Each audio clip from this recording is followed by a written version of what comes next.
మీరు నా కథ చదవకుండా నా కథ ఏంటో తెలియకుండా అసలు అన్నేసి మాటలు నన్ను ఎలా అంటారు? నేను మీ మీద కోర్టులో కేసు పెట్టాలనుకుంటున్నా. కేసా?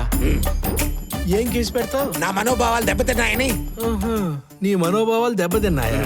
అయితే నేనేం చేయాలి? క్షమాపణ చెప్పాలి. నేను చెప్పను. చెప్పరా? చెప్పను. అయితే ఇప్పుడే మా కులబోళ్ళకి ఫోన్ చేస్తానండి. ఆగు, నువ్వు ఆగు. ప్రసాద్ సారీ చెప్పు. చెప్తాను వాళ్ళకి. చేసుకో చేసుకో. ఇదిగో బాబు ఉండు. ఇదిగో. ప్రసాద్, మనోభావాలంటే మామూలు విషయం కాదు. సారీ చెప్పు. ఫోన్ చేస్తా. చెప్పు. మీరు అనుభవం మీద చెప్తున్నారు. చేసేస్తా. సరే సరే సారీ. మీకు విషయం చెప్తాను, గుర్తుంచుకోండి. చెప్పు. దొంగతనంలో దొంగ ఉంటదేమో గానీ దొంగలో దొంగతనం ఉండదు. ఏంటి దొంగ టాపిక్ వదలట్లేదు? కథల గురించి మాట్లాడుకోమంటే ఈ యాదవస్తులంతా మాట్లాడుకుంటున్నారు.